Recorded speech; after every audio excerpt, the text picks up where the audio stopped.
Ron.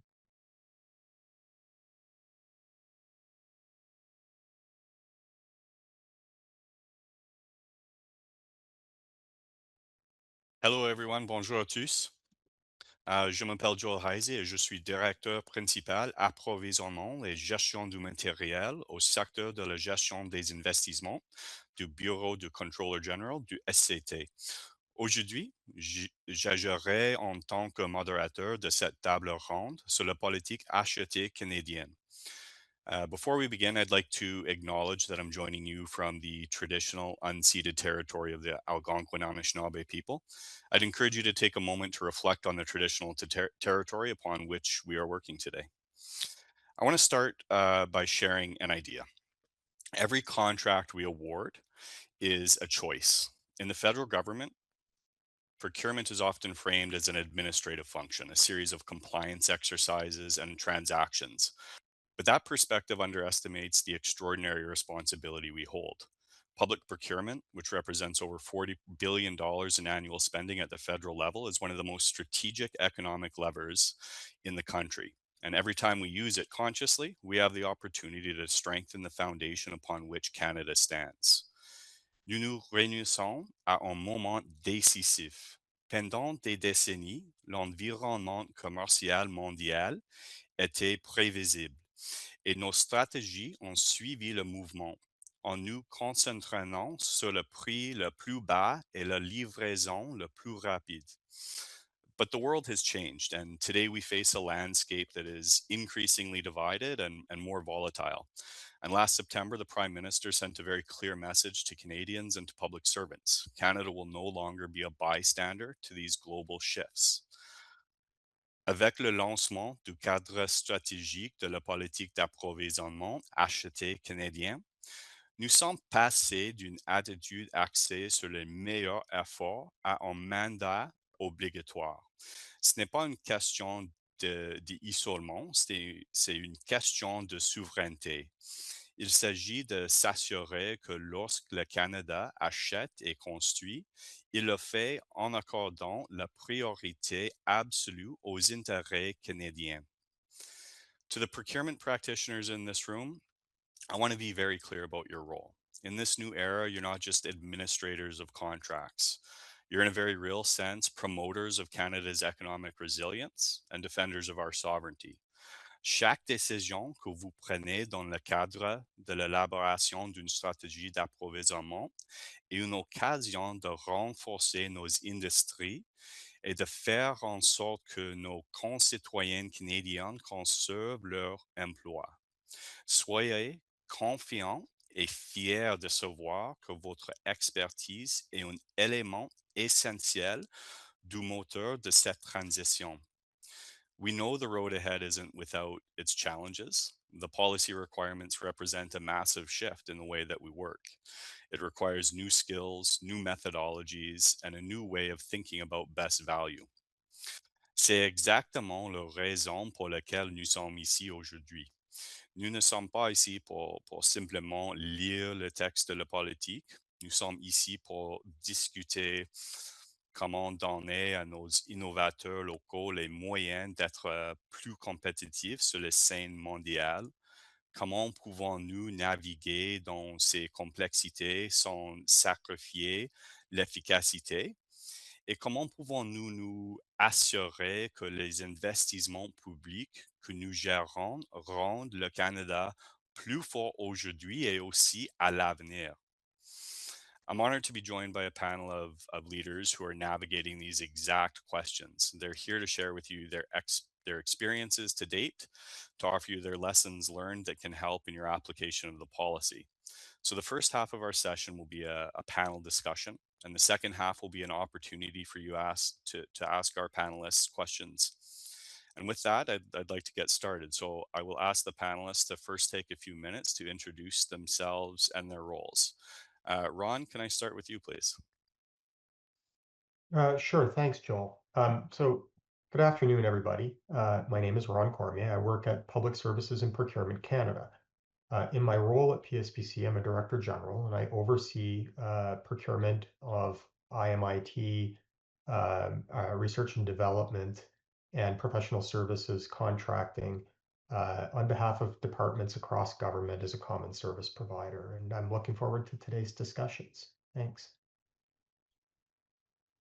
Merci, Ron. Barb, over to you. Hi, everyone. My name is Barbara Gibbon. I'm the Director General for Innovative Solutions Canada at Innovation, Science and Economic Development. Innovative Solutions Canada is essentially a Buy Canadian program. It's a government-wide innovation program that connects federal departments to Canadian companies to help support the development, testing, and procurement of Canadian-made technologies. We run the program to help both let departments uh, get access to Canadian technologies that they might not be aware of otherwise, but also to accelerate the adoption and increase domestic procurement opportunities and strengthen Canada's industrial and technological base. Thanks, Barb. Pat, à vous. Oui, merci Joël. Bonjour, bon après-midi à toutes et à tous. Je suis Pat Comtois, directeur général pour les achats d'entreprises en technologie de l'information à Services partagés Canada.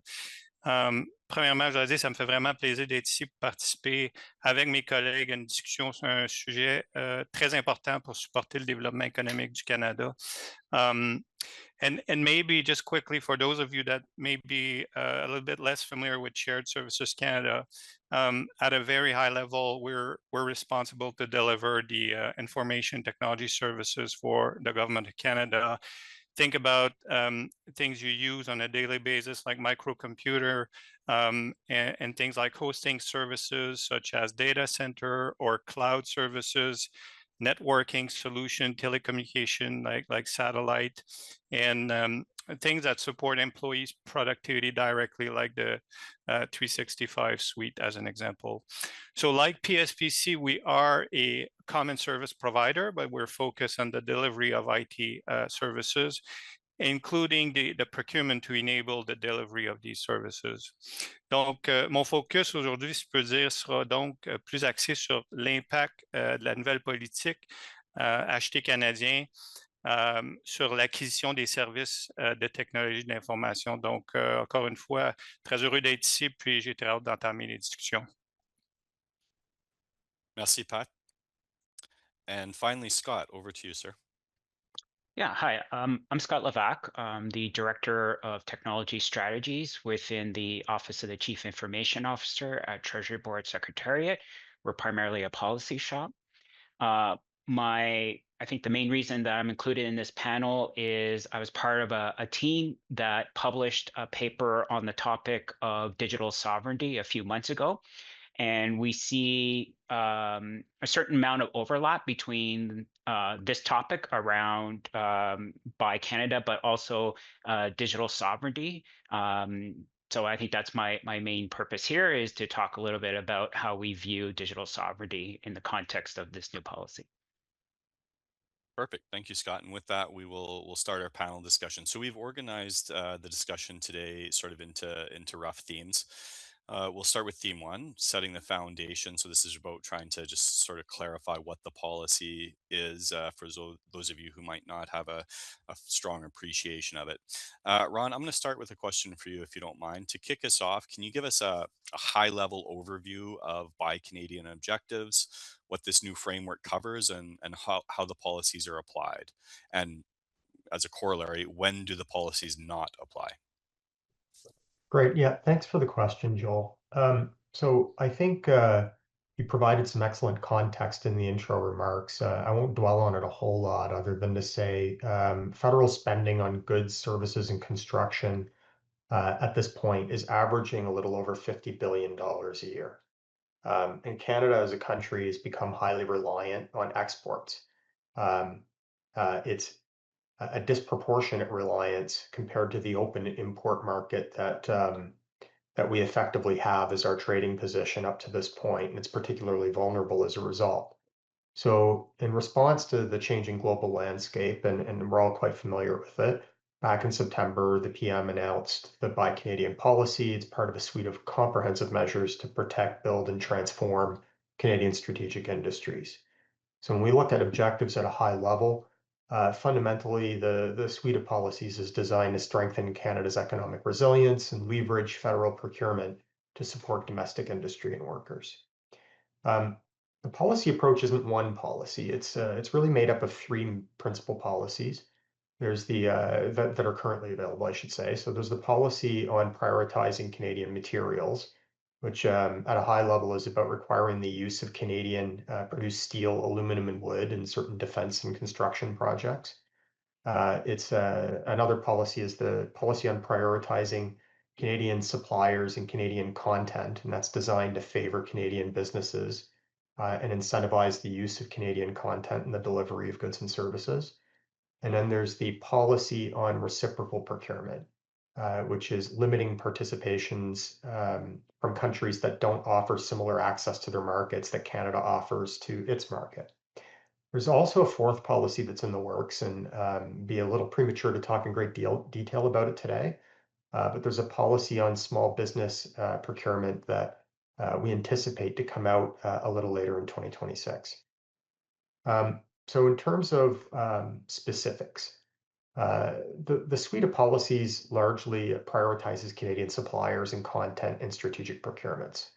So you might say, well, what is a strategic procurement in this case?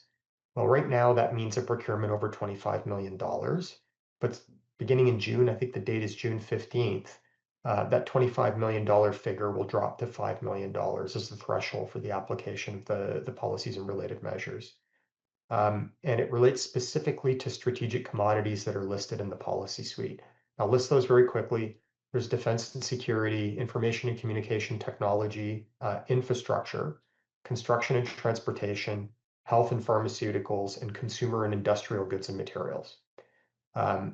It also impacts any of the professional services that are directly supporting those specific strategic commodity areas. So departments and agencies are going to be strongly encouraged to apply these requirements to excluded procurements wherever feasible as well, even below applicable thresholds to support domestic industry. Um, it also formalizes the prioritization of Canadian suppliers and content through point-rated criteria or price-based mechanisms in the bid evaluation process. I'll talk a little bit more about that later. There's a mandatory use of Canadian produced materials, steel, wood, and aluminum in large construction and defense projects with supplier certification and record keeping obligations that come along with that. And eligibility rules limiting participation to Canadian suppliers from trading partners in accordance with the reciprocal procurement policy. So there's some exclusions in this space. There's always an exclusion. And in this case, procurements that support sensitive operations. So think things like the high security establishments in Canada, supporting missions abroad, and agreements that are entered into with other government entities like foreign military sales, or deliverables that'll be delivered solely outside of Canada.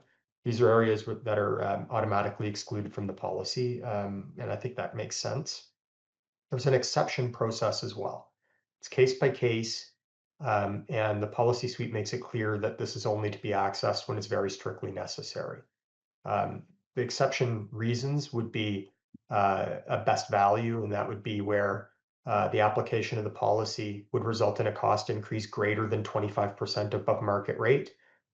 When the procurement isn't in the public interest, where the application of the policy would be inconsistent with that interest, where there's no capacity or availability. So where the good isn't produced in Canada, it's not available in sufficient or reasonable quantities, the service isn't offered by Canadian companies, that sort of thing. Where it might produce an undue delay. So where the application of the policy measures would result in delays that are critical specifically for defense or national security priorities, or where something is commercial off the shelf or military off the shelf commodity buying. It should be noted that any exception, if the buyers that are out there on the phone are listening to this, if you want to pursue one, they have to be approved at the minister level at the department or agency that's undertaking the procurement from a requirements perspective, as well as the responsible minister at a common service provider department if there is one. So typically that would be the Minister of PSPC and Shared Services Canada. So maybe I'll leave it there. Thanks, Ron. That was a great summary, and I think worth stressing that last point about the approval level for exceptions. That is a good indicator of just how important the policy is at the federal level. Like ministerial approval of exceptions is clearly designed to ensure that we're giving a lot of second thought to whether exceptions are required before elevating to that level. The next question I'll pose to Pat. Pat, les gens, les gens se demandent probablement si ce qu'on entend par fournisseur canadien. Quelle définition y donnons-nous et comment cette définition s'applique-t-elle dans le secteur de l'approvisionnement en TI? Oui, merci Joël. Excellente question. Je pense que c'est la base de comprendre un peu la définition de la politique pour pouvoir l'appliquer, la définition des fournisseurs. Fait que je vais peut-être vous donner la définition formelle qu'on retrouve dans la politique, puis je vais vous donner après ça des exemples. Je vais ramener ça au domaine de la technologie de l'information. Vous allez pouvoir probablement faire la relation avec les commodités dans lesquelles ou le secteur dans lequel vous travaillez. Donc, la politique, Ron a mentionné qu'il y avait un cadre qui définissait certaines politiques. La politique qui définit ce qui est un fournisseur canadien, c'est la politique sur la priorisation des fournisseurs et du contenu canadien dans les approvisionnements.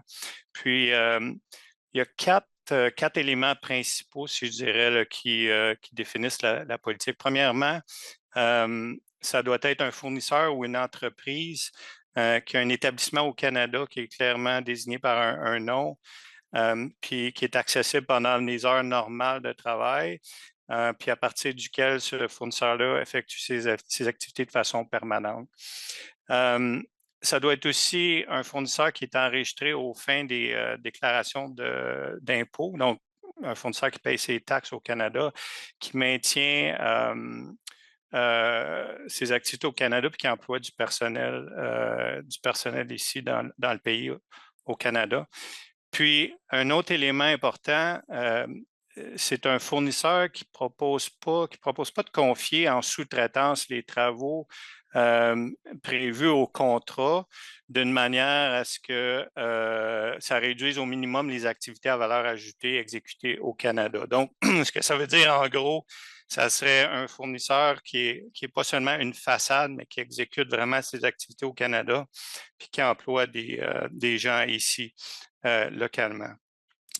Un autre dernier élément, peut-être avant de passer aux exemples, la politique nous dit aussi qu'afin de déterminer si un fournisseur canadien, l'autorité contractante peut tenir compte de la nature de l'industrie et du secteur puis de l'emplacement géographique du fournisseur. Donc, ça va être une nuance importante qu'on va devoir évaluer à travers les différents processus d'acquisition, comment on applique ça dans la politique. Comme vous voyez, la définition établit pas un fournisseur canadien comme étant un fournisseur qui est nécessairement d'une propriété purement canadienne ou qui est sous contrôle d'une entité purement canadienne. Ce qu'on appellerait là, chez nous une compagnie sirop d'érable, si je peux dire. Donc, pour être, par exemple, une filiale d'une compagnie étrangère qui est bien établie au Canada, puis c'est un élément important pour nous en technologie de l'information parce que on a beaucoup de gaps. On travaille beaucoup avec les filières étrangères présentement qui sont établies au Canada pour adresser nos besoins en technologie de l'information. Donc, par exemple, en info nuagique, en réseau, dans les différents domaines que j'ai mentionnés là, dans ma présentation. Puis souvent, ces filières étrangères-là vont amener de la valeur ajoutée. On fait des investissements au Canada.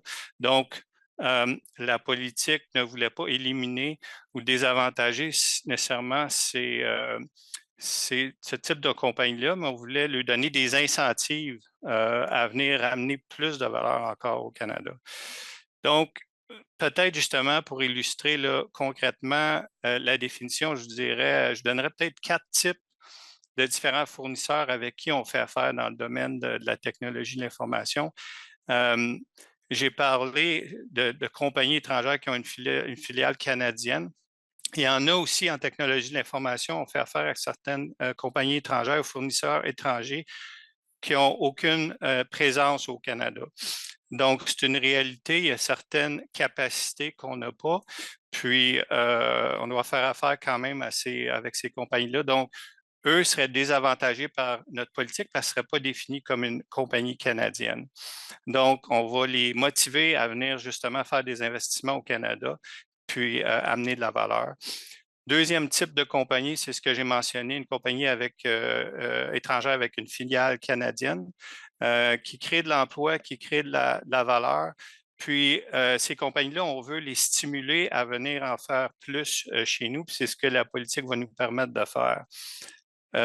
Troisième type de compagnie avec qui on fait affaire, c'est ce qu'on appellerait des revendeurs ou des intégrateurs.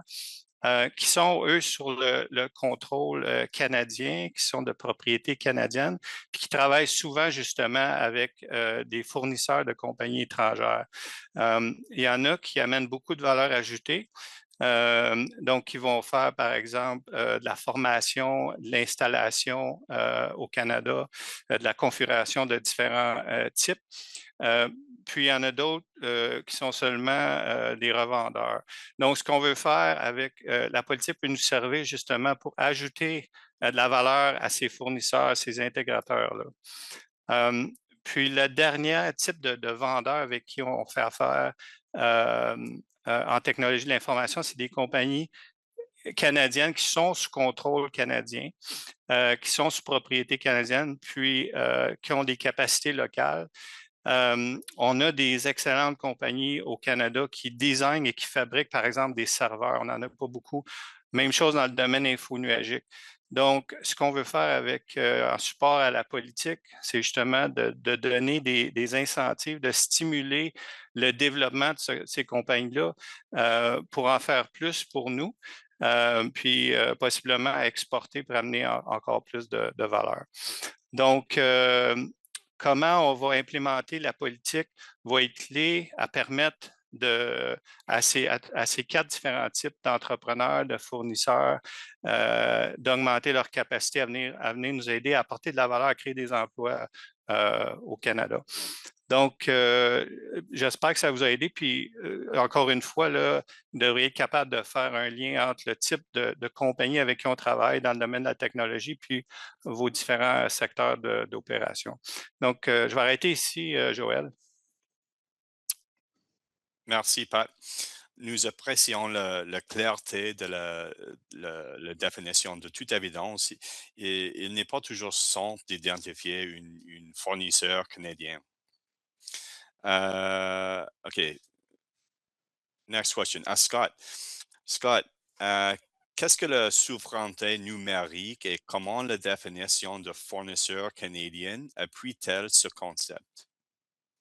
Okay, merci pour la question. Pour commencer, je pense que c'est important de souligner qu'il existe plusieurs définitions de la souveraineté numérique. On voit que les fournisseurs ou les entreprises ont leur propre définition. Beaucoup de temps, ils utilisent une définition qui promouvoit leurs propres produits. Dans les médias, on voit des autres définitions et même autour du monde, les différents gouvernements ont leur propre définition. Donc, c'est pourquoi nous avons créé notre propre définition pour la souveraineté numérique et tu peux le trouver dans notre papier qui est publié en ligne. Mais je pense que la chose qui est plus importante, c'est les objectifs que nous avons établis pour la souveraineté numérique. Le premier, c'est la protection des données. Donc, ça, c'est important. Il existe déjà, mais je pense que c'est peut-être un peu plus important dans le cadre de la souveraineté numérique. Le deuxième, c'est de maintenir l'offre de biens et des services. On ne veut pas une interruption de ces biens et des services. C'est important pour nous d'assurer l'approvisionnement de toutes ces technologies. Et dernièrement, peut-être le plus important pour cette discussion, c'est d'avoir les avantages économiques pour le Canada. C'est évident que le gouvernement dépense beaucoup d'argent sur la technologie et on veut que ces dépenses reviennent comme les avantages économiques pour le Canada.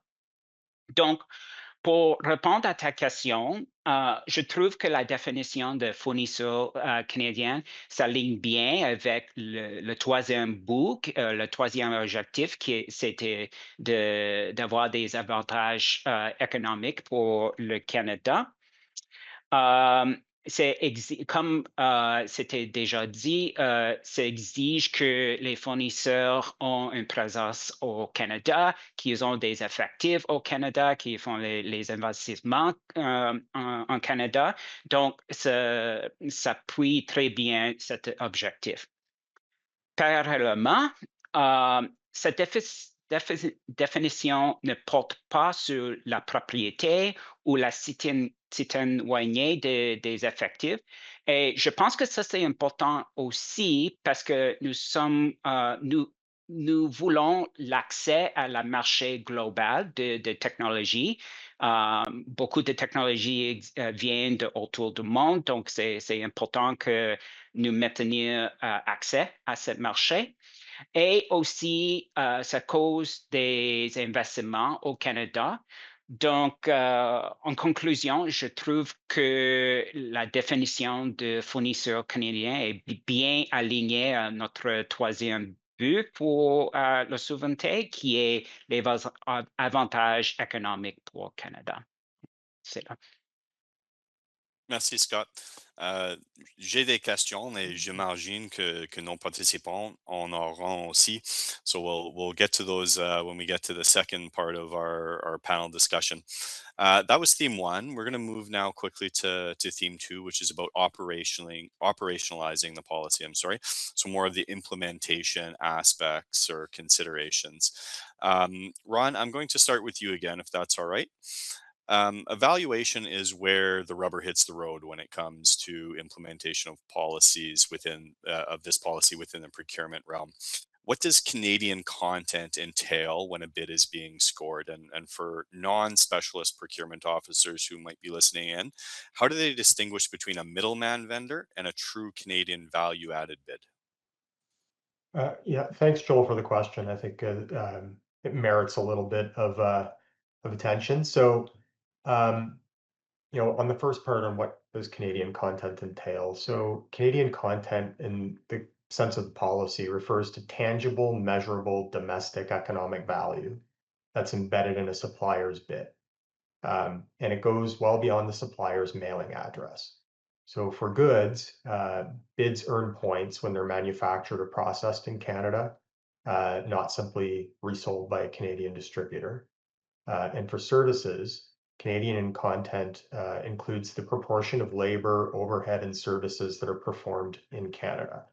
That includes things like any research and development that's done in Canada by people living in Canada, um, any engineering support or development that goes into a product, design, customization, the creation of new intellectual property, or integration work that occurs within Canada. So the way this is going to be checked is attestation forms will have to be completed by an offerer, in this case, a bidder that is bidding on a particular piece of work, as part of the submission process, the bid submission process, I should say. One is to confirm eligibility as a Canadian supplier, which is one aspect of how Canadian suppliers can be advantaged in the revised bid evaluation process. And another is to confirm the total Canadian content or value added. So essentially, when you're looking at bid evaluations, both of those things can apply to the same procurement. So your eligibility as a Canadian supplier can be valued at up to 10%, that you meet the definition of Canadian vendor, as Pat kind of went through a little earlier.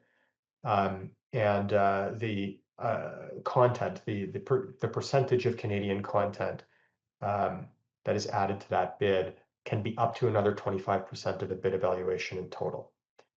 So in essence, there's a couple of different methodologies that can be chosen for how you evaluate Canadian content, and it's either a percentage of the total score in bid evaluation that's used to determine the best value for money solution, or it can be instead a percentage of the financial portion of that bid evaluation. And there's some nuance to that procurement officers will work through as they kind of sink their teeth into applying this policy in practice.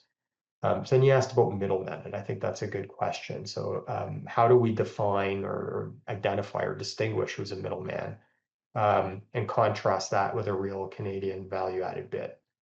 So in this context, a middleman would be suppliers that would be known for things like importing goods that are already fully manufactured abroad, and then they're only reselling them from a Canadian address. There's really no Canadian participation other than the retail front, where there's minimal or no Canadian labor integration, customization, or after-sales support being provided in Canada by people that reside in Canada. Offers no Canadian research and development, no local production, no intellectual property being developed in Canada. These are all attributes of it might point you to a supplier being a middleman, and act as branch plant operations of foreign firms without meeting meaningful domestic value creation. To contrast that, if we talk about what genuine Canadian value-added bids would showcase, they'd be things like the goods being manufactured, assembled, or significantly processed in Canada, Canadian-based integration, engineering, software development, technical services, even maybe the help desk, meaningful Canadian labor contributing to production or delivery of the good or service, Canadian-owned intellectual property, research and development, innovation work, and that sort of thing being included in the offer. So effectively, the process runs on a trust but verify approach, I would say. So a lot of this is going to be done with supplier certifications, but there's going to be a mechanism, and buyers will be encouraged to periodically check those certifications so if there's enough of a check in the balance in the system. The consequence, of course, of not meeting it being the loss of work and other kind of vendor performance measures.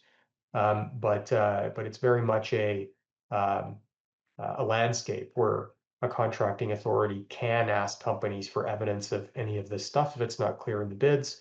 It is incumbent upon those suppliers to maintain those records and provide them on demand. And I think if you look at the list and you look at how the bids are presented, there is a fairly clear contrast, I think, between what's a middleman and somebody that is actually a true value-added Canadian supplier. So maybe I'll leave it there for the next question. Thanks, Ron. That's great. So becoming clearer and clearer to me as folks speak, like for procurement officers, there is a lot of subjectivity in approaching how we classify potential suppliers. So certainly a lot of work that folks have to do to get themselves up to speed there and be able to execute their roles in this new context. Ron, given your role in PSPC and procurement branch and the fact that most procurements right now that are going to really be impacted by Canadian policy are going to be procurements that are let through PSPC. I'm going to pick on you with a couple of follow-up questions first before we move on to other folks. So firstly, à présent, que sont censés faire les ministères et organismes dans le cadre de la gestion de leur propre processus d'approvisionnement et de la collaboration avec les fournisseurs des services communs? Oui, merci pour la question, Joel. Les ministères et les organismes sont encouragés à appliquer les exigences de la politique à leur achat, même si leur valeur est inférieure au seuil financier, afin de stimuler l'industrie canadienne. Les ministères peuvent obtenir des conseils sur l'interprétation des politiques auprès de l'équipe des politiques de Buy Canadian ASPAC au besoin. Et pour les achats relevant de l'autorité des fournisseurs des services communs, on s'attend à ce que les ministères communiquent avec SPC et SPAC dès le début.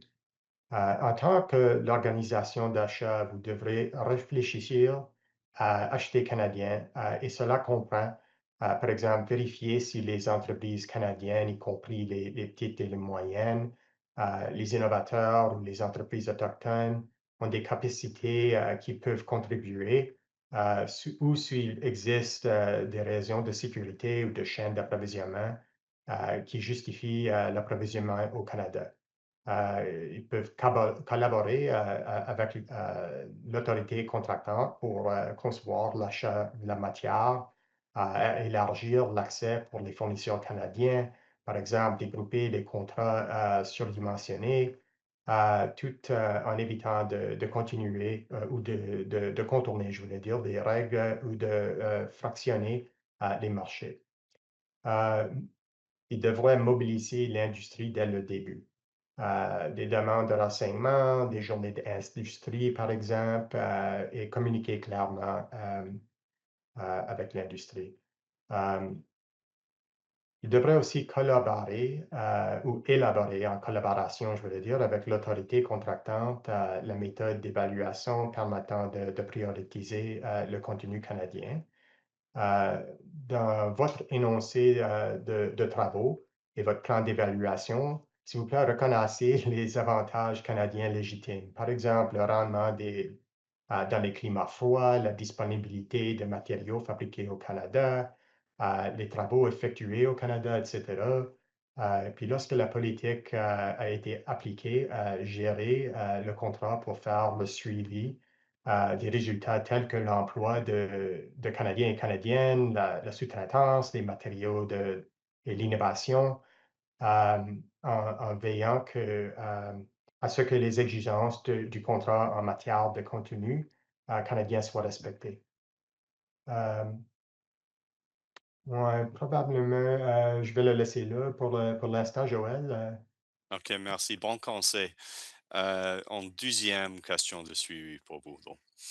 À quoi s'attendent des propriétaires fonctionnels et des autorités contractantes en vertu de ces nouvelles politiques? Bonne question. Les propriétaires fonctionnels jouent un rôle essentiel en veillant à ce que l'approvisionnement soit mené avec l'intégrité, transparence et responsabilité. Ils sont chargés d'établir des résultats clairs et de répondre aux besoins des utilisateurs finaux et de collaborer tôt et souvent avec l'autorité contractante. Donc, tout au long de la planification, de la demande de soumission, de l'évaluation de la gestion des contrats et afin de protéger les fonds publics. Donc, les propriétaires d'entreprises doivent planifier tôt et définir clairement les objectifs de l'approvisionnement, les résultats désirés, la façon dont le contrat les achèvera. L'approvisionnement doit être aussi harmonisé avec les priorités du gouvernement, telles que Acheter Canada, et soutenir les principaux objectifs socio-économiques, notamment comme l'accessibilité, l'environnement, la participation des Autochtones, les intérêts économiques plus larges et des affaires de même. Donc, les propriétaires fonctionnels doivent tenir compte des occasions d'appuyer les achats canadiens lors de la planification de leur achat et documenter les décisions. Avant de lancer un appel d'offres, ils devraient travailler avec l'autorité contractante pour analyser le marché, estimer les coûts, élaborer énoncer des travaux et des critères d'évaluation qui sont clairs. Les propriétaires fonctionnels sont responsables d'évaluer les soumissions de manière équitable et transparente en fonction des critères établis. Et une fois que le contrat est attribué, une gestion rigoureuse des contrats est essentielle. Les propriétaires fonctionnels sont responsables de la vérification des produits livrables, le suivi des coûts, la résolution rapide des problèmes de rendement des entrepreneurs et de la consignation des leçons apprises. Il devrait aussi surveiller que les travaux sont exécutés conformément aux exigences reliées au contenu canadien. Par contre, l'autorité contractante a le pouvoir d'approprier de conclure des contrats au nom du gouvernement du Canada. Il peut s'agir d'un spécialiste d'approvisionnement au sein de votre organisation autour du gouvernement ou que ce soit, ou de SPAC pour les achats de plus grande valeur, dépassant les pouvoirs délégués des ministères. En ce qui concerne la politique d'achat canadienne, l'autorité contractante est responsable de déterminer si une politique d'achat canadienne s'applique, par exemple, diriger les activités de mobilisation de l'industrie, élaborer la demande de propositions, inclure les clauses et les modalités, administrer le processus de demande de soumission, répondre aux questions de l'industrie sur l'application de la politique, peut-être obtenir des précisions en ce qui concerne les attestations d'achat canadiennes fournies par les soumissionnaires, assurer que le contrat attribué comprend les modalités appropriées, y compris celles qui se rapportent au contenu canadien. Demander des documents sur l'origine des matériaux et des ressources dans le cadre des attestations de contenu canadien de l'entrepreneur et aussi gérer les problèmes de conformité s'ils vont avoir lieu. Puis je pense que c'est pour la plupart les différences entre les deux. Donc, je te laisse la parole, Joël. Merci, Ron. And as the owner of the directive on the management of procurement, we at OCG would like to thank you for helping make that distinction clear. And this is a good opportunity for me to, I apologize because I cannot see the chat that's associated with that is going to the participants here, but we do have a number of links that we will drop into the chat, and I will point to one of those. There's a contracting policy notice 2025-7, which will be linked in there. And you'll see in that contracting policy notice that we highlight the changes that we have made to our directive to reflect the respective roles of business owners and contracting authorities in the context of the Buy Canadian policy. So thank you, Ron. Next question, Pat, I'm going to pose this one to you, sir. While important to support Canadian economic interests, adding Buy Canadian attestations and scoring weights may add a layer of complexity to procurements. Do you foresee this impacting procurement timelines, particularly for critical IT infrastructure? And if so, how might that be managed to mitigate potential delays? Yeah, thanks, Joel. Not at all. I don't foresee any issues. Obviously, I'm joking. I think Ron and I was listening to Ron in the last few questions and how smooth he was in explaining the policy and make it make it feel very smooth, very clear, and it's really well documented. That said, I think it's important we'll all be honest with ourselves and recognize that implementing new policy always has some impact on complexity and timelines. And I'd suggest maybe three elements that we probably want to focus on in terms of learning and how we'll deal with the timeline effect. The first part is probably for all of us, the procurement community, the business owner community is everything around the basic learning. And again, back to how Ron explained this, Joel, you mentioned you're going to put some links. Everybody has access to the policy. So there's going to be a learning curve initially for us to get up to speed on this and be able to use it to apply it as it is described, including, and that part of this, there'll be training colleagues from PSPC implementing different type of tools, template, clauses, the elements to the evaluation process, the verification of supplier compliance, and other related formal enablers from the policy. So there's going to be a learning curve there for sure,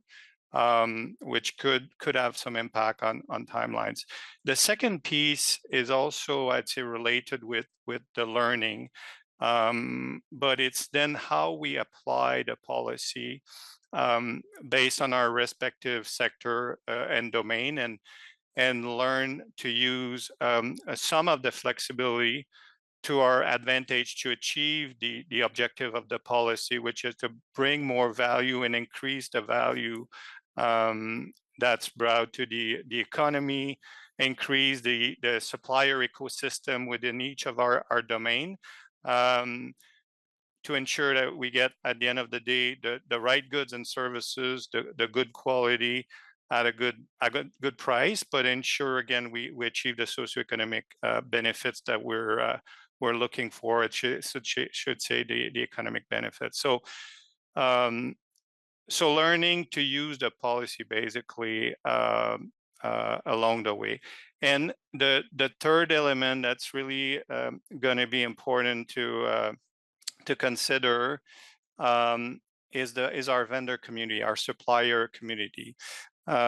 We should expect many questions and even challenges from the vendor community for the acquisition subject to the policy application. We should anticipate needing more engagement session with the vendor, more discussion with the suppliers. We should also ensure, especially initially as we learn, bringing our legal advisor and being more diligent on how we apply it. We need to recognize that the supplier community will also need to learn how to work with this this policy, and we should expect that not everybody or every supplier will have the same level of comfort and will have the same level of enthusiasm. We've already had engagement with a number of vendors, and many of them are very, very pleased with the policy. Others, not necessarily as much, and lack of understanding. And as we implement and we learn lessons, we will learn, but also industry will learn to work with this. So all of this to say, these elements will follow their course, will get better and faster with time, and get experience at using and having pattern of how we apply the policy. Now, the question, Joelle, you asked also, how will this impact timelines for delivery of goods and services for critical infrastructure? There's probably a timeline concerns if we're not proactive and don't do anything. So planning is going to be critical. So to my colleagues online on the business owner community, we will have to ensure that discussions on new procurement and discussion on renewal happen earlier, and we have sustained engagement on these. On the IT side at Shared Services Canada, we've already started to work on diversifying, so being proactive while we have ongoing contract to support critical infrastructure, to also work on parallel path and diversification. That's going to be important.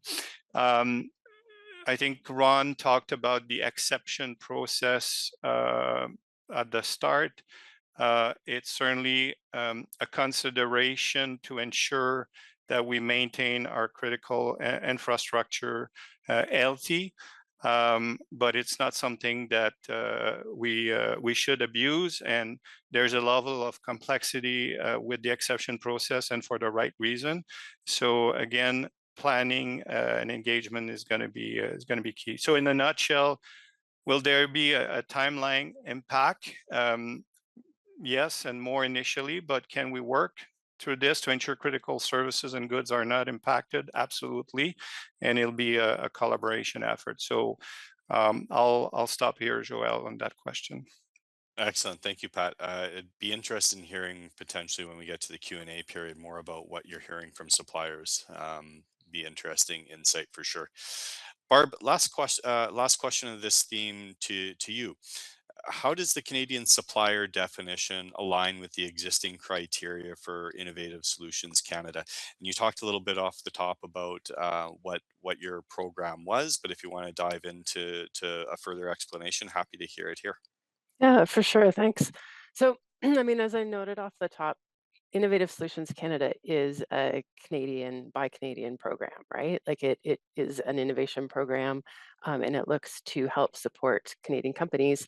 And in fact, some of what Pat was just talking about trying to ensure that we have Canadian suppliers available, is exactly what Innovative Solutions Canada was created to do, right? We have the ability to work with Canadian companies and support them, and primarily SMEs, along their innovation journey from research and development through to testing prototypes, and then to commercializing their innovative solutions. We support the Buy Canadian objectives by working to increase the availability and maturity of Canadian developed solutions so that they can be considered in future procurement processes. And that fits really well with the conversation that we're just having here right now. Since the program launched in 2017, just to give you a little bit of background, we work with both grants and contracts to support development and testing. We've done over 1,400 projects with Canadian companies through the program, valued at over 825 million. And these have supported strategic areas like defense and dual use, quantum, AI, and digitalization.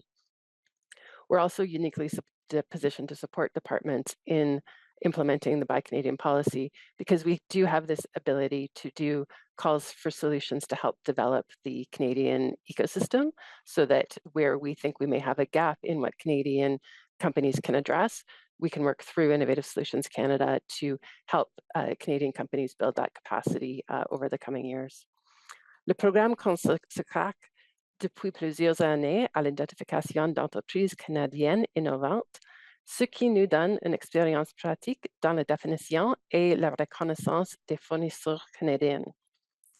Under our current intake framework, just building off of the areas that Pat and Ron have talked about, uh, our program and the way that we have looked at Canadian companies really does align fairly strongly with the new definitions of both Canadian suppliers and then also Canadian content that are being put forward. So we are definitely looking for that part of our application process to continue, and we'll continue to refine and review to ensure alignment as we go forward. We look at both their status as a Canadian offerer, the use of Canadian content, which is really important in innovation, particularly if companies are working with other products and bringing them along an ecosystem. We've seen onshoring of manufacturing here into Canada as a result of the program, where a company wanted to work with another company's technology, and to meet the program's Canadian content requirements, that content had to shift to manufacturing in Canada, for example. And we look at the usual areas of Canadian ownership and presence in Canada.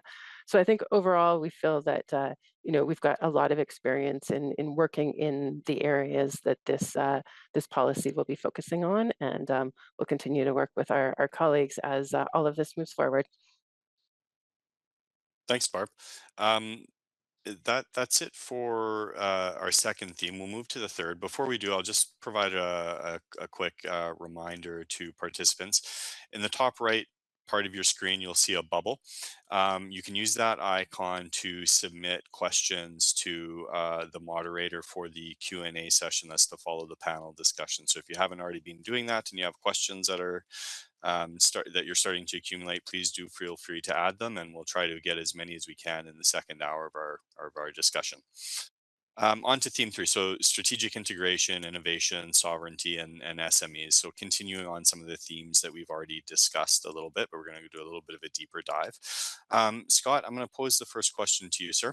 OCIO recently published a white paper on digital sovereignty, which you had mentioned earlier. How do these procurement policies support the goal of owning the tools and the rules, specifically does the new definition of Canadian supplier help Canada maintain autonomy over its data and infrastructure? So that's data sovereignty has been an issue for quite Mhm. some time, but we've kind of getting a new angle on it here with by Canada. Over to you. Yeah, thanks for the question. I think, to maybe to build a bit on my previous answer, when we looked at, again, digital sovereignty, we established three outcomes: protection of data, maintaining supply to those goods and services, and the economic benefits that Canada gets. And so I think, again, the definition of Canadian supplier does a great job for that third goal of economic benefits. I think, though, for the first one around protection of data and the second one around maintaining supply, we have to look at other mechanisms. And those mechanisms exist today.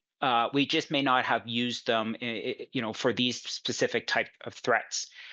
So maybe I'll just back up a bit and remind everyone, when we deliver a service or a program in the government of Canada, it typically has a large digital component to it. It's very unusual that we deliver something today that doesn't have technology behind it. And we've become very dependent on technology to get the efficiencies around delivery. Canadians expect that. They want, a digital experience. But that technology requires a global supply chain. If I were to pop open a server or any other piece of equipment, you would see parts from all over the world that are in there to get to that, right? And so I think the main threat that we worry about when we talk about digital sovereignty is that supply chain being used against us as leverage, that somehow it gets misused and we become a victim of that supply chain. Um, so the threats that we look at, again, going back to the protection of data, we have mechanisms today. So we talked about the role of the business owner. Part of what they do is they categorize the data that's being looked at. They apply the appropriate security controls. What's important in that is the risk mitigations are proportional to the risks. And I'll come back to that.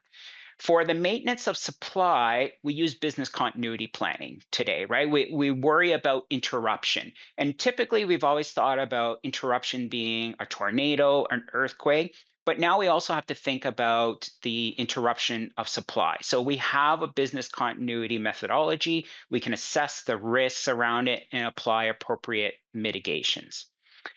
The reason I talk about proportionality in there is because we have to be careful that we don't try to over mitigate the risks in where we introduce new risks. And what I mean by that is often to get increased sovereignty mitigations, we have to give up something else. Either we're shrinking the size of market that's available, or we're introducing new costs. And so the mitigations, going back to the protection of data, that could be things like encryption that's solely under our control. That could be mechanisms like confidential computing. In the terms of the business continuity, we may choose to stockpile goods so that we have a strategic reserve. We may want to diversify our suppliers. So diversification, of course, is important. And in case of services, we're quite sensitive to a lot of online services. We've moved to as a service model in IT. So cloud computing has become quite big, and so we have concerns there around interruption as well. And so that might mean in some cases we may reduce commercial entities' role in delivering those services. And for an example, we do that today in our secret fabric in our secret network, right? The government um, those services are under the control of the government of Canada. Yes, we use maybe foreign supply servers and software, but the operations are under our control, right? But that has trade-offs to it. If you are a user of the secret network, you realize that you get a very different user experience than the one that you have on your day-to-day usage, right? It looks like a 20-year-old technology experience. It moves at a different pace. It has lower functionality. So again, the Canadian supplier helps us from an economic point of view. For those two other objectives, we have to turn to security assessments and we have to turn to business continuity planning. And we have to make sure the mitigations that we apply are proportional to the risks because mitigations have trade-offs. Often we can't get it all. There are no zero risk scenarios. So it's important for business owners to trade off those mitigations and risks. Thanks, Scott. Super interesting. I have more questions, but I'll move to Barb for now. Barb, last question of this theme goes to you. Pouvez-vous donner un aperçu du programme Solutions Innovatrices Canada et des raisons pour lesquelles il est considéré comme un vecteur clé de l'exécution de la politique?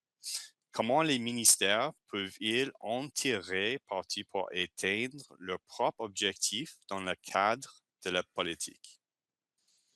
Merci, Joël. Comme j'ai dit, le programme Solutions Innovatrices Canada vise à aider les ministères à adopter plus rapidement des solutions canadiennes et augmenter les possibilités d'approvisionnement pour l'industrie canadienne. Aussi, nous renforçons les secteurs technologiques du Canada et la résilience économique du pays. Le programme met en relation les ministères avec des innovations conçues au Canada, ce qui nous place dans une position unique pour appuyer les ministères dans la mise en œuvre de la politique de l'achat canadienne. And then the second part of your question, you asked about how departments can leverage the program.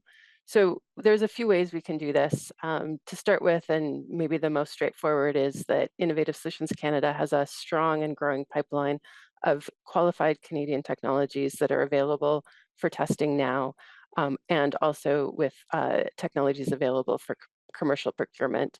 We have over 60 commercially ready innovations that are uniquely Canadian that are available for procurement and adoption under our pathway to commercialization.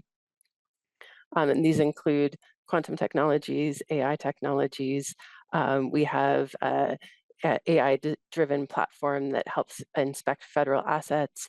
We have data analytics platforms, speech translation tools, and portable intelligence systems, among many other technologies. We also work with departments. So as I noted earlier, if you have an area where you know you'll need a technology and you're looking for a Canadian solution, we can work with you to develop a solution-based call to go out to Canadian companies to support the development and then prototype testing of these technologies. So we can work with you to address your needs. We can provide through our team and in collaboration with our partners over at PSPC and Ron's team, we can provide assistance through the program and how to leverage it to meet your mandate needs. And as I noted, we can connect you to innovations that are already in our roster that have been tested and that are available for additional tests if you're looking for a Canadian solution.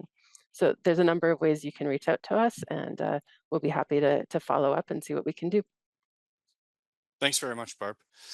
Folks, I'm going to move quickly to the fourth thing. Cognizant of time here, I want to leave some time for questions. So just a note to our panelists to try and keep the remaining responses brief so that we can move to Q&As.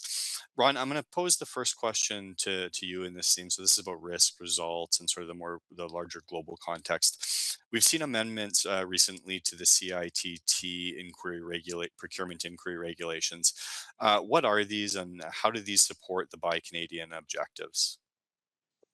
Yeah, so thanks for that, Joel. I think the Canadian International Trade Tribunal, for those that maybe don't know the CITT, they are a body that forms part of Canada's, I'll say, recourse mechanism landscape against the obligations that Canada has to its trade partners in the international order when it comes to entering into bilateral and mutually binding trade agreements with various countries around the world. CITT, in effect, is a body where suppliers can go and can allege that there's been an unfair trade practice that has disadvantaged them in a procurement in many cases. The CITT body, if they should decide to hear a complaint, because they don't necessarily hear every complaint that they receive, there's a process where both Canada and that supplier make representations to that body. It's quasi-judicial in nature, and the results of that look at a particular complaint and the adjudication of it are binding on the government of Canada. So, in that sense, it's very judicial-like. It is a venue that most procurement officers and contracting authorities around government pay close attention to, because it's the avenue of first recourse if we do something that suppliers feel is unfair, and it can absolutely have repercussions on procurement services that we deliver to our clients in making sure that we can give them a contract that will withstand that scrutiny. When it comes to the CITT, basically it is governed by a series of regulations, and they are the CITT procurement inquiry regulations, as you mentioned.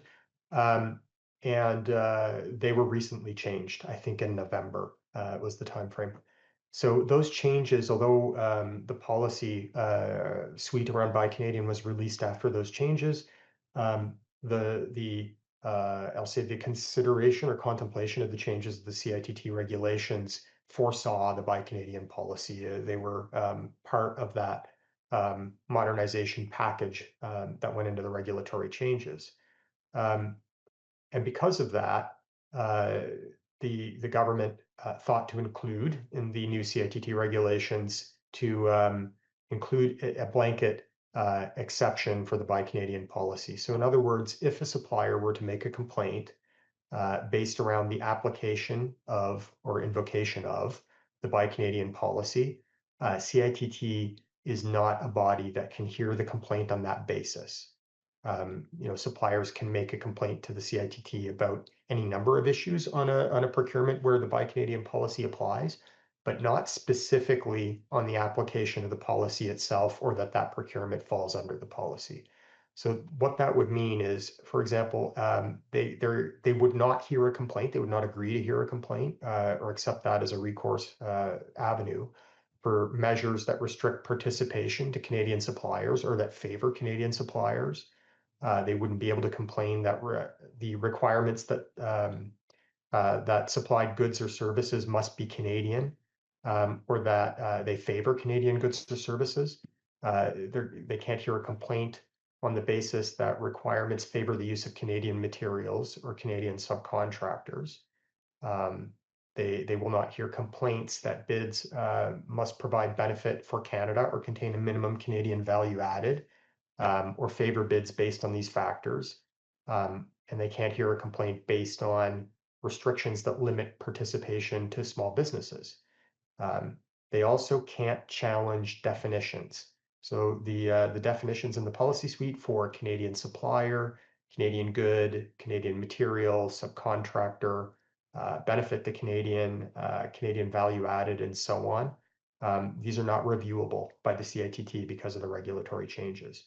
So it prevents, in effect, suppliers from using the complaint process to attack Canadian preference rules, and ensures that procurement officers can apply the policy without the risk of CITT reversing that decision or reversing an aspect of the procurement that has to do with the calling up of that specific policy.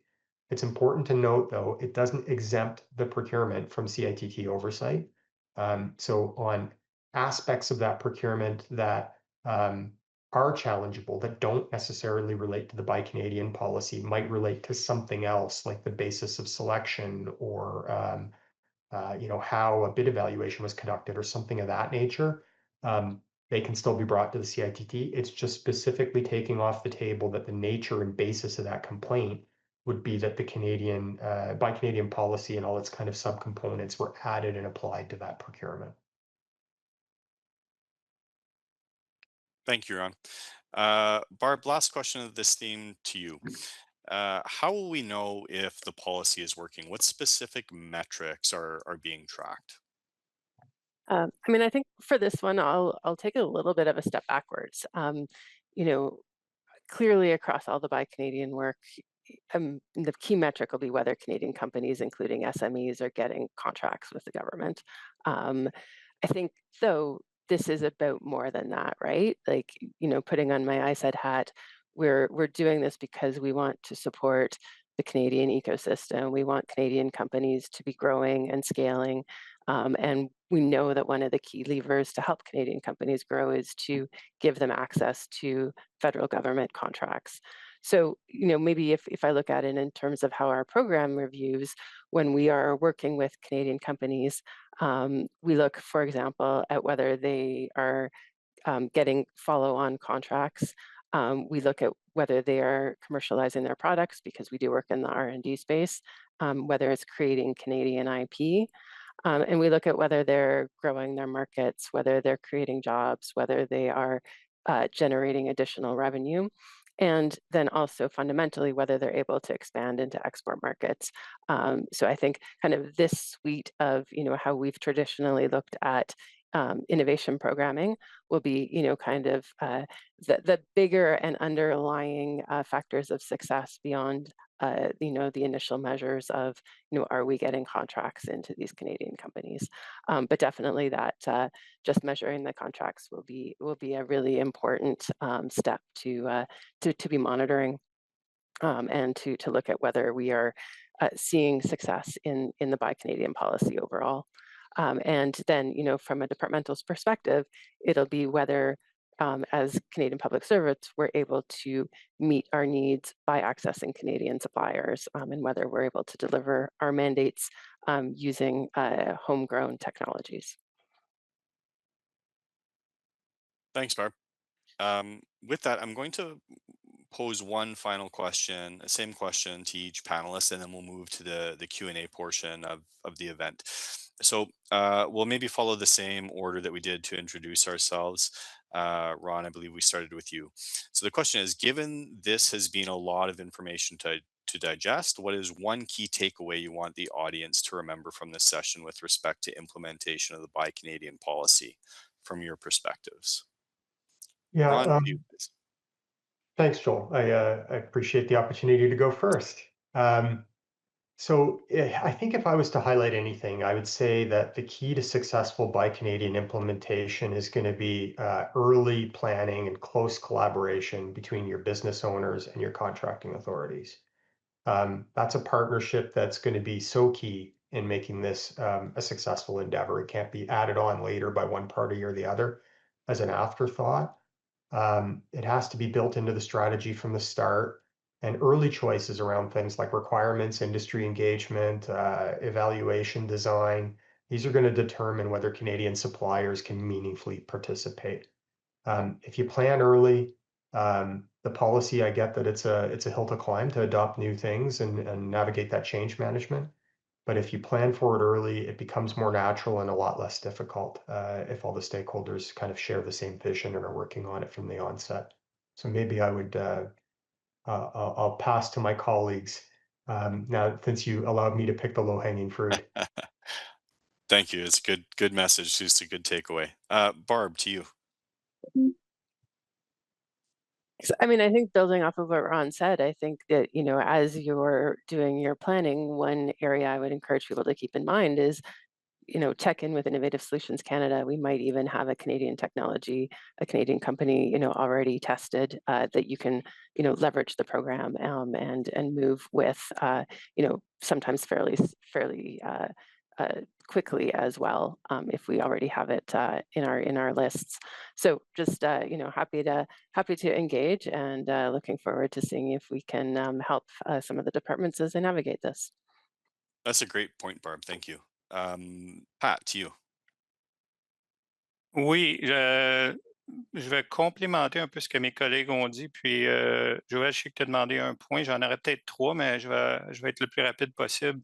Le premier point, un peu comme Ron a mentionné, l'engagement, pas seulement entre les business owners ou les autorités contractantes, mais aussi entre collègues. On va devoir apprendre de ça collectivement. Donc, la collaboration va se faire être importante pour la mise en place de cette politique-là. un point que Barb a mentionné dans une autre question, la collecte de données, la collecte d'informations pour savoir si la politique atteint les objectifs va être vraiment aussi importante pour informer l'évolution de la politique. S'il y a besoin d'avoir des ajustements dans le futur, je pense qu'on a besoin de mettre en place ce mécanisme-là de collecte de données, de leçons apprises, puis de s'assurer qu'on atteint les objectifs. Puis, je dirais le troisième point, super important, qui serait plutôt associé à la mission ou la vision de la politique. On a parlé un peu plutôt de complexité, peut-être d'impact sur le temps. Donc, puis c'est facile de voir les défis associés à la politique. Je pense que j'invite tout le monde à regarder la politique d'un autre angle, puis de voir le côté positif de la politique pour le Canada, de mettre ça en place, quelque chose qu'on aurait probablement même dû mettre en place. C'est positif pour l'économie, la collectivité, pour les Canadiens. Donc, si on focus sur cette vision-là, ça va être plus facile pour tout le monde de mettre ça ensemble. Merci, Joël. Excellent, merci. Scott, last word to you. Just one thing. Okay, so I guess I'm speaking to the business owners out there, those who are setting the requirement for their procurement, and I maybe a bit of a word of caution. Digital sovereignty is discussed a lot right now, and we see a lot of suppliers in the market who are promoting their sovereign capabilities, and I think it's created kind of a confusion out there as to how best mitigate sovereignty threats.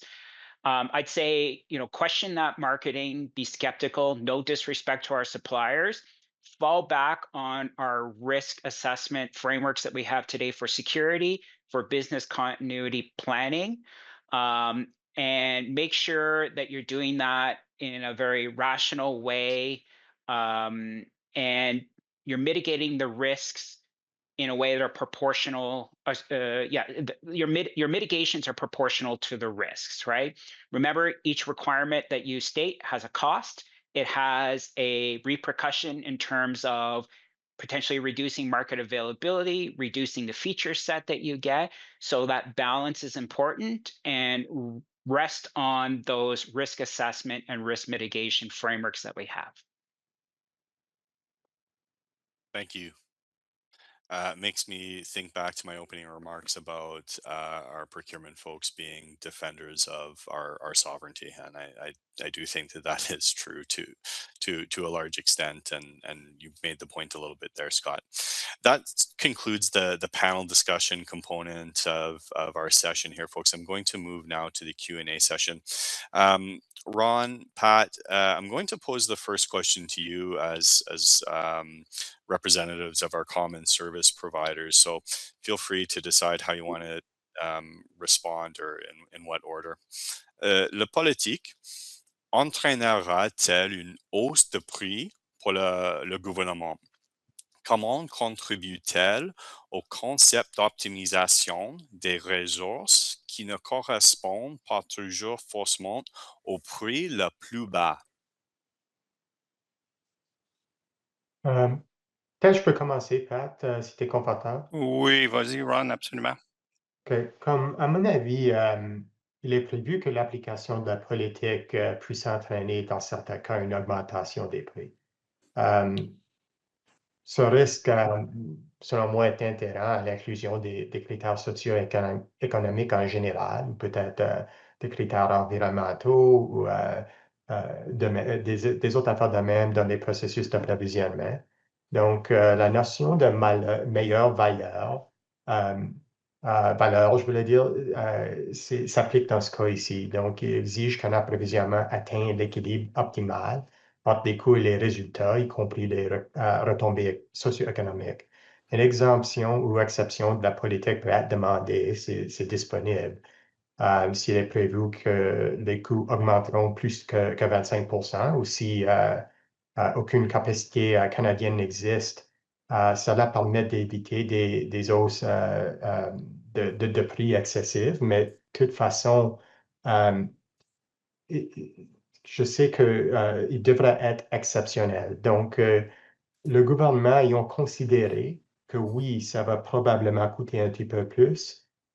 Puis c'était considéré au niveau politique avant que la politique a sorti. Donc, comme mentionné, la notion de meilleure valeur s'applique dans ce cas ici. Donc, je ne sais pas, Pat, si tu as des autres facteurs ou points de vue à ajouter, mais peut-être je vais te laisser.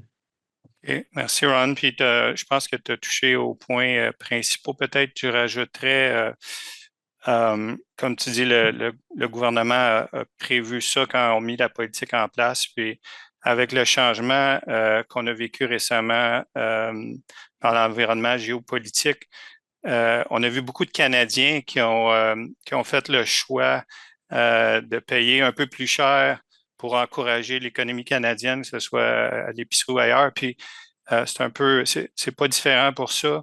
L'idée, c'est de supporter notre économie qui va avoir des bénéfices à long terme. Donc, le concept de valeur, de meilleure valeur, comme Ron a expliqué, est important. Je dirais peut-être le seul autre point pour essayer d'atténuer ce risque-là le plus possible, d'avoir des coûts plus élevés, c'est de s'assurer que le plus possible on garde un environnement compétitif. Puis c'est pour ça que ces discussions-là entre les autorités techniques, si je peux dire, puis les gens, les autorités contractuelles arrivent tôt. Puis quelque chose à analyser par exemple, est-ce qu'on on peut briser ou séparer les besoins en plusieurs parties? Plus on regroupe les besoins, plus on limite l'environnement compétitif. Puis, je ne prétends pas qu'on peut faire ça dans tous les cas, mais c'est le genre d'analyse qu'on veut faire pour s'assurer qu'on maintient, en appliquant la politique, un environnement compétitif. Puis, dernier point peut-être, je reviens à mon point au niveau de la collecte des données. Barb en a parlé. Ça va être vraiment important de s'assurer qu'on amasse ces données-là pour être capable, dans un an, par exemple, d'évaluer si oui, on a payé plus cher, ça a été quoi la valeur ajoutée, et ainsi de suite. Donc, je vais arrêter ici. Merci. Very interesting. Thank you very much. I'm going to move quickly so we can get as many questions in as possible. Scott, this one is for you. TBS's November white paper defined digital sovereignty as the ability of the federal government to exercise autonomy over its digital infrastructure, data, and intellectual property. Can TB, Treasury Board, address the link between sovereignty and data/IP? Yeah, I think so. So I think, we've seen this trend for a while, but it's really heightened in the era of AI where data is being used to build products, and those products are sold, and there's obviously revenue there and economic growth. And so, we see a lot of people, they go into social media, they click on their favorites, they look at an advertisement, they connect with friends. All of that feeds an algorithm. That algorithm is used for advertising, that creates revenue, and there's huge companies that profit from that, right? Obviously, we can't stop people, in terms of Canadians, in terms of their choices around social media, but we do commit our data to systems, and those systems are quite often operated by our commercial supplier, and increasingly so. So the protection of that data and making sure that that data is under our control and under our rules is critical. We don't want to make sure they're not either inadvertently or specifically reusing our behaviors, our data to create new products and profit off that products. We want to be able to choose some of that, right? So it kind of unites the two objectives between confidentiality of data and economic benefits. We see that data and our human usage is being used to create large enterprises and profits, and we want to make sure those benefits are able to stay in Canada to a degree. So that's really the link that we were trying to achieve around data and intellectual property. Thanks, Scott. Next question is for you, Pat, and it has I think a bit of a tie in here. Before I ask, I'll just say, folks, feel free to ask questions in the official language of your choice. We'll respond in either. Pat, is the federal government working to move away from American technology companies such as Microsoft, as France has recently done, for sovereignty reasons? Excellent question. Thanks for whoever asked the question. So I guess I'll go back to something I mentioned before. There is already work ongoing. I was talking about this in the context of planning.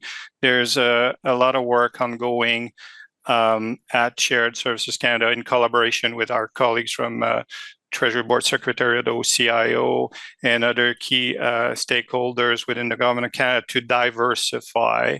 So there's a recognition within the government and at the political level as well that we are too dependent in some cases in foreign vendors. And that's one of the reasons why this policy was put in place. None of this, however, will happen overnight. I think the reference here is Microsoft. The suite that Microsoft is providing right now actually provide a significant number of tools that are integrated. We're supporting somewhere between 500,000 and 600,000 users across the Government of Canada. It's a significant undertaking to move away from something like this. All that to say, though, there is work ongoing to look at these, and Microsoft is one case, but there are a number of other ones. I was referring just in the previous question about something like breaking down the requirement. If we have a suite that currently supports 30, 40, 50 different type of tools, of capabilities, how can we look at ways to break this down into smaller capabilities, and then look also at the impact of doing this on price, on usability, on function, on security. Scott's probably watching me and making sure I don't forget security in that answer. So those are important things. I would add one more element, and maybe one example of what we have been doing on the cloud front. So on the cloud front, we are today mostly working, and I say today, I would even say today, we've already started to diversify on cloud, but used to be very focused and dependent on large US hyperscalers with one cloud vehicles. Well, we're now putting in place a cloud procurement ecosystem where we're looking at segregating the functions to allow exactly this and support Canadian vendors and small and medium Canadian vendors to enter the cloud market and allow them to evolve and develop. We've kicked off a sovereign cloud procurement process that's ongoing, which is focused exactly on Canadian vendors. We have a private cloud initiative as well. So all that to say, the answer is yes, but these things won't happen overnight. It's going to take time. Merci, Pat. Ron, next question to you. Given the exclusions, like sensitive operations, are determined by the client department based on their specific requirements, how should the contracting authority effectively apply its challenge function in this context? Yeah, no, thanks, Joel. I think that's an important one to talk about. So this is something that contracting authorities struggle with, not just about this, but about a variety of things when it comes to procurement. We have business owners, or some people, will refer to their partners as technical authorities around government, depending on where you sit and the nomenclature you're using. And their measure of success is program delivery and speed to getting to that program delivery. And contracting authorities work on a daily basis with that community to try and achieve best value, including that through that lens of things like socioeconomic principles and contracts, and weigh that off against delivery. So that part of it is really not new. They encounter this on a regular basis. I would say that there's a few considerations to think about when this comes up. So one of them, and pragmatically, it should not make a difference in theory, but pragmatically it does. Where is the contracting authority? So in many cases, the procurement officer that's serving a given client may not actually be the contracting authority. That might be at Shared Services Canada or PSPC. And that can give a degree of separation and allow for a conversation that of a different nature with the business owner about what the constraints might be in terms of the flexibility that they might have.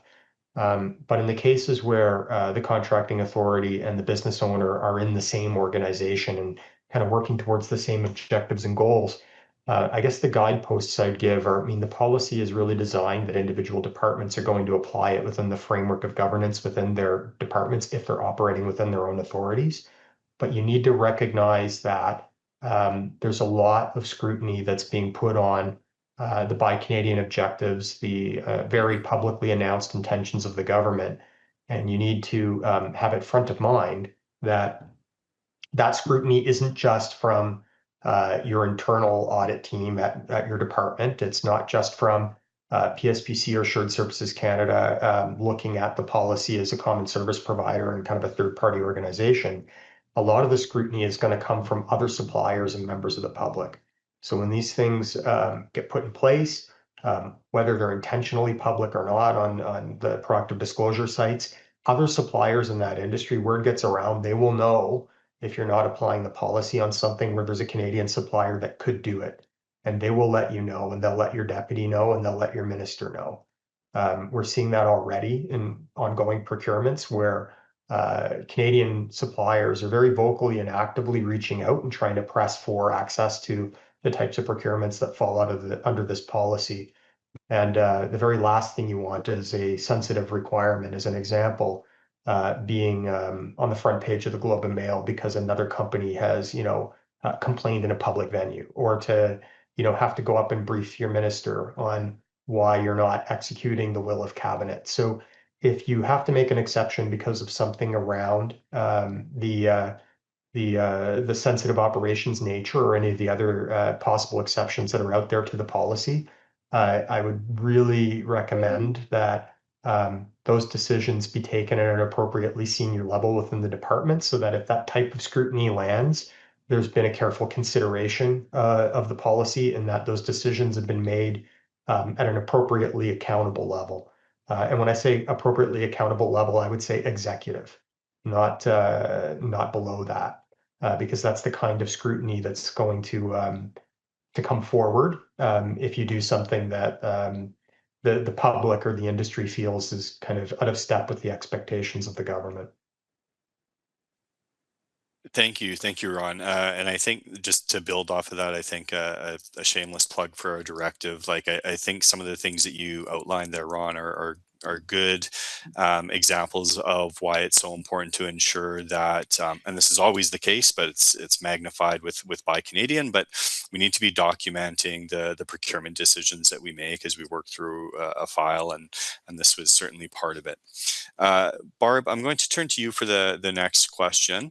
For Canadian suppliers who do not have the capacity or who have not developed the technical innovations to meet our needs, will new government funds and programs be available to help them develop their capacities? Yeah, I mean, it's a great question. I think that is, part of exactly why Innovative Solutions Canada exists. As I talked about, we are able to support the development and then the testing of the prototypes. The program, just to maybe give a little more context in it, we use both grants and contracts. So depending on kind of the ultimate outcome of the investment, we have fairly flexible ways that we can support Canadian companies. And of course, we're not alone in the innovation suite of programming. There's the whole range of programs that do exist to support development of Canadian innovations, whether that's programs by the NRC, the Global Innovation Clusters, we have the Strategic Response Fund. So there's, a whole suite of innovation and business support programming that can be leveraged where appropriate to help advance these goals.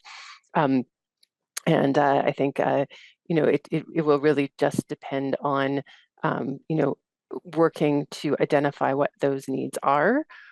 For example, in just within ISC, we do have the ability to issue either grants or contracts to support both the concept development and then the further development up to a prototype stage of a new technology if a department identifies that they need it. And the program was identified in the last budget for a little bit of additional funding. So we can use, we work basically through a combination of either our own funding within the program or through departments bringing funding to leverage to be able to do the work. So there are some funds available, but obviously that will need some planning and advanced work as well. Super. Thank you, Barb. Pat, next question to you en français. En ce qui concerne l'acquisition d'infrastructures informatiques, entend-on que le SPC négocie le contrat aux normes de GC? Le SPC, veillera-t-il à ce que le fournisseur exerce des activités à valeur ajoutée substantielle au Canada? Cette exigence sera-t-elle inscrite dans les contrats du SPC? Oui, merci pour la question. C'est une question difficile, c'est pas facile à répondre. Puis je commencerai peut-être par dire, je me rappelle pas si Ron l'a mentionné, mais la politique s'applique principalement aux contrats compétitifs. Puis il y avait une logique en arrière de ça, je vous dirais, parce que normalement, quand on va avec des contrats qui sont non compétitifs, c'est parce que il y a une certaine justification, il y a moins d'options, je vous dirais. Donc, tout ça pour dire la réponse en deux parties.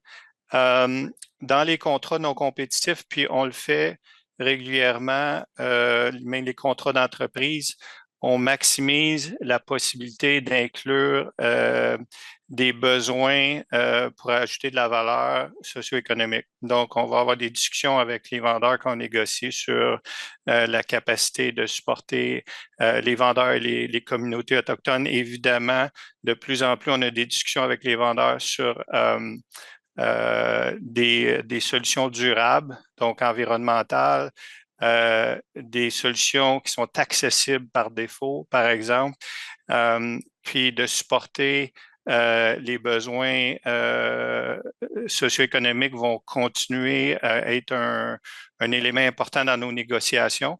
Jusqu'à quel point on est capable de forcer durant une négociation des solutions où on utilise de la technologie, des vendeurs canadiens.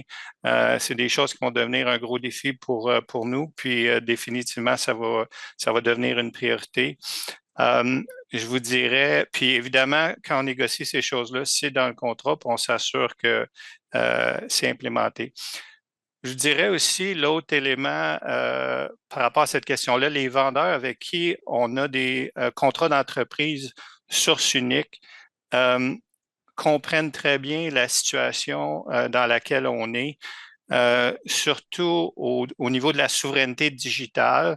Puis, on voit énormément de vendeurs de plus en plus développer des stratégies corporatives, rentrer en des partenariats avec des compagnies canadiennes parce qu'ils veulent être compétitifs, se positionner à offrir au Canada des solutions souveraines, des solutions où ils apportent une valeur ajoutée à notre économie. Donc, il y a un peu par le biais de la politique indirectement, on donne des incentives à ces vendeurs-là pour déjà se positionner.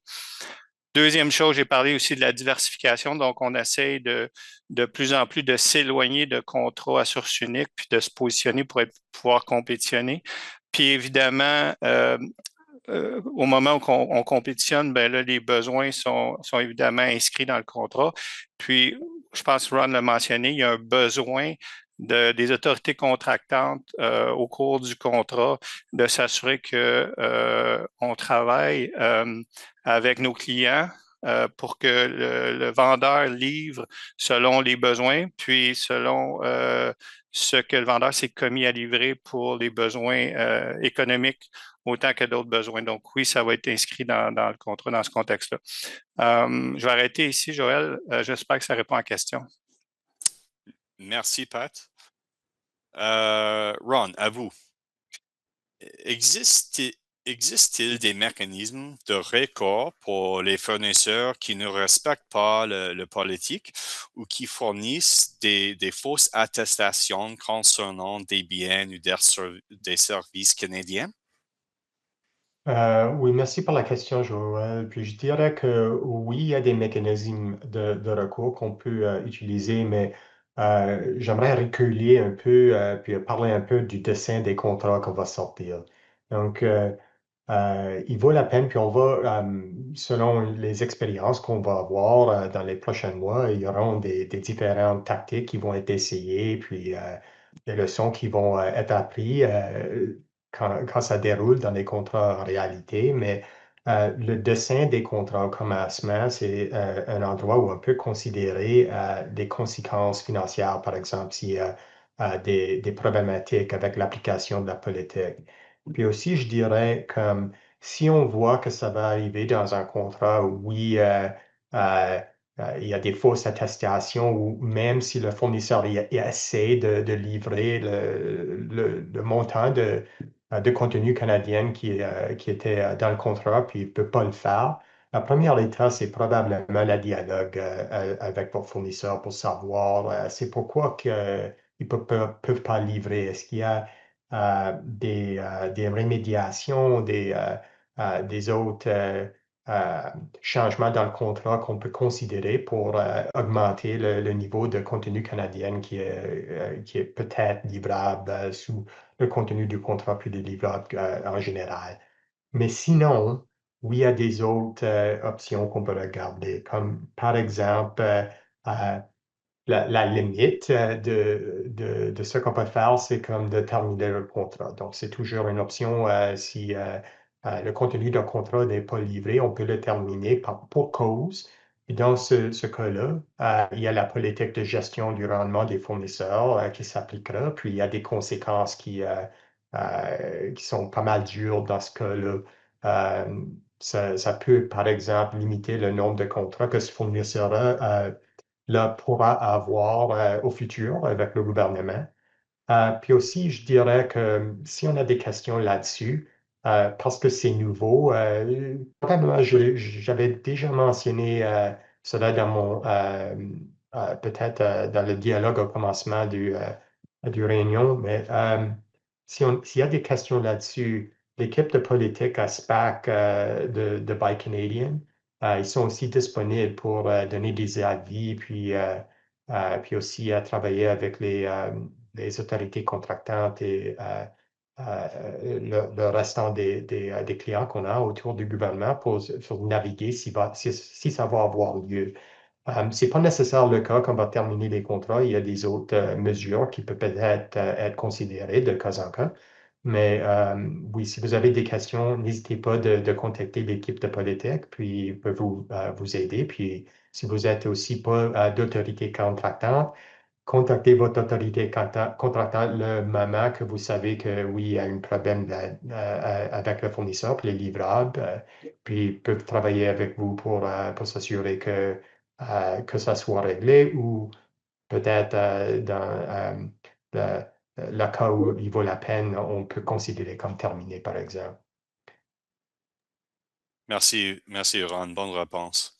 Barb, to you next. How can we ensure that we are investing in domestic innovation that hold the greatest value to Canada while avoiding reinventing the wheel by investing in areas we're already too far behind in?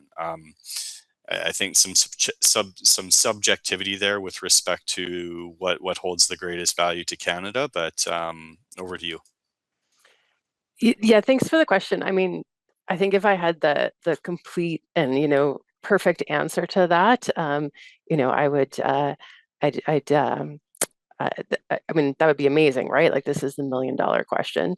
I think though, if we look at it in the context of Buy Canadian, part of what we're trying to do is make sure that we're supporting uh, the development of companies in areas that the federal government wants to buy and, maybe other levels of government as well.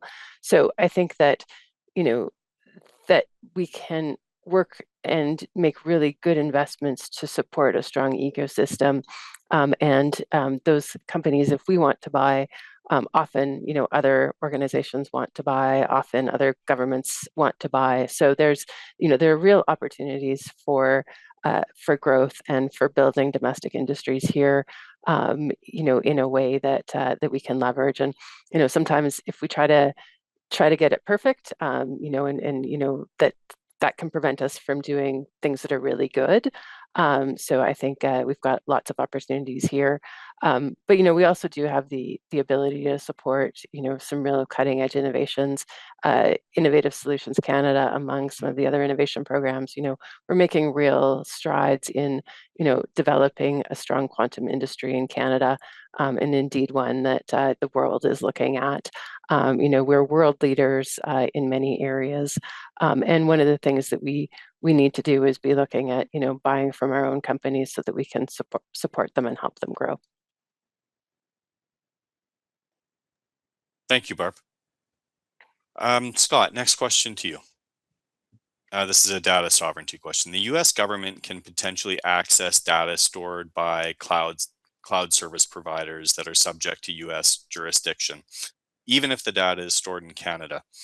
I don't remember the name of this act, but I'm sure that you know it, Scott. This undermines Canada's control over its data. How does the Buy Canadian policy address this risk?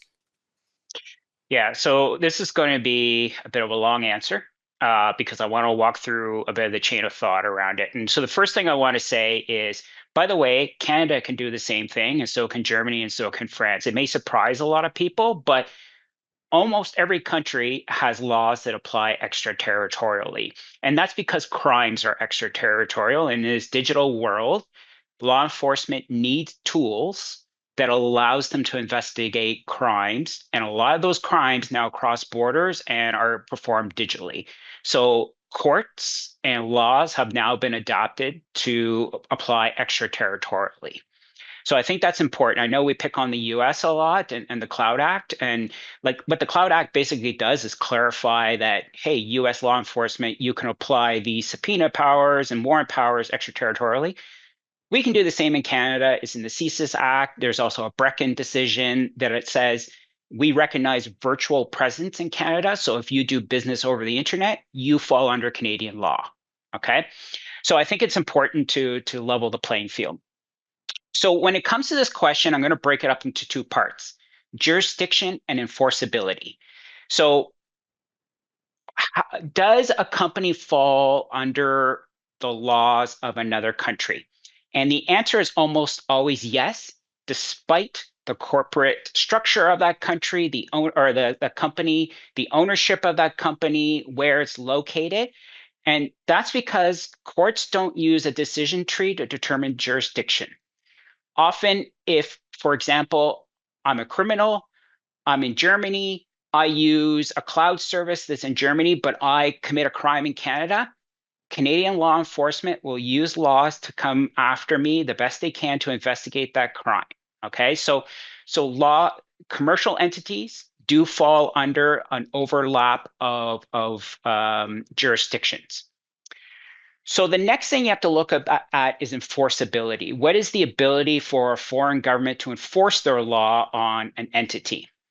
And so what I think you look at there is some countries, because of their massive power and their financial control, can assert a lot of penalties on a commercial company, even if they're not physically located there, right? So if you look at a company, it means they could lose suppliers, they could lose customers, they could lose the ability to transact financially, right? We are a very global world. So sanctions can be applied if a commercial entity decides to disobey or not comply with a law in another country. They will be sanctioned, they'll be fined, and so they would suffer the consequences. So when it comes to determining foreign immunity, I think I see a lot of people say like how Canadian a company is. It's probably the wrong question, because the definition, like, and I'm differentiating Canadian supplier from Canadian company here, is how are you define Canadian company? A Canadian company can also be a US company, it can be an EU company, right? Like they're not mutually, like citizenship, it's not one or the other. You can hold many different ones. So what you really want to ask your supplier is, when push comes to shove, are you going to comply with Canadian law or foreign law? And what they're going to do is basically look at the question of how much will it cost me to disobey the laws in one country versus another? And when it comes again to countries that have a lot of control over the supply chain and financial systems, they can assert a lot of penalties on a company. So now it comes to, how do you protect against that? Encryption that's under our control is one way of doing it, but recognize then you lose the ability for that company to process that data, which may be an advantage to us. For example, when we use M365, you turn on translation, Microsoft's doing the processing. If we encrypt all that, you lose translation. So there's trade-offs there. The next thing is, you may want to say, we don't want a model where we have a commercial entity involved in the service delivery. And again, I talked about the top secret network. The operation of that environment is in control of the government of Canada. We don't use a commercial supplier, unlike in cases of public cloud. So the controls that we put in place for those things could have consequences in terms of augmented cost, in lower business value, security controls, et cetera. So this again gets back to proportionality. So what's the likelihood that a US law enforcement is going to be able to get into a US court and say, we think the government of Canada is committing a crime under US law, and therefore we have the ability to get the court to approve a warrant to access data? The likelihood of that scenario is probably very, very small. So how much time do you want to spend, and how much effort do you want to spend, and how much are you willing to give up for today for the unlikelihood of that scenario of tomorrow? I think that's where people need to come back and look at proportionality of those things. So I think maybe a very long answer around it. It's a complex topic. I could spend an entire panel just talking about this topic alone. It comes up all the time, but there's my short answer, and hopefully it kind of wove through the thread there of thinking. Thank you, Scott. Yeah, definitely lots of connections to make. And I'll go back to something that you said earlier, because I think for a lot of folks, like the issue of data sovereignty, we don't see the direct link. But to the point that you made earlier, it's very rare in today's world to have a program, a project that doesn't require an IT component to stand up and run. So the IT considerations in procurement are often front and center. I'm cognizant of time here, folks. We have 6 minutes remaining. I want to give people a chance to have a health break before potential 3 p.m. meeting. So we are going to wrap here. Ron, I'm going to go to you for one last very quick question, just with respect to potential guidance that we might be seeing. Will there be more guidelines, samples, templates for practical application of the Buy Canadian policy that we might see from PSPC in the future? Yeah, no, thanks, Joel. And I think that's a good one to finish with. So, short answer is that the Buy Canadian policy is very new.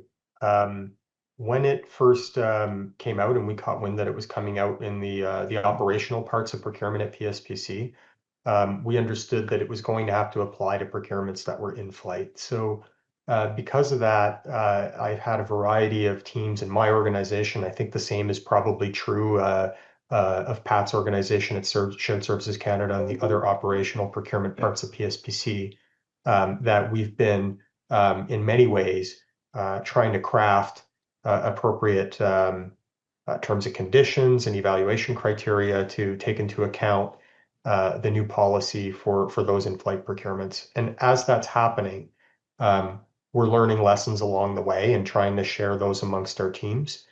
I realize that that isn't particularly helpful to somebody that's sitting in a non-PSPC or Shared Services Canada department wondering how they're going to go about this.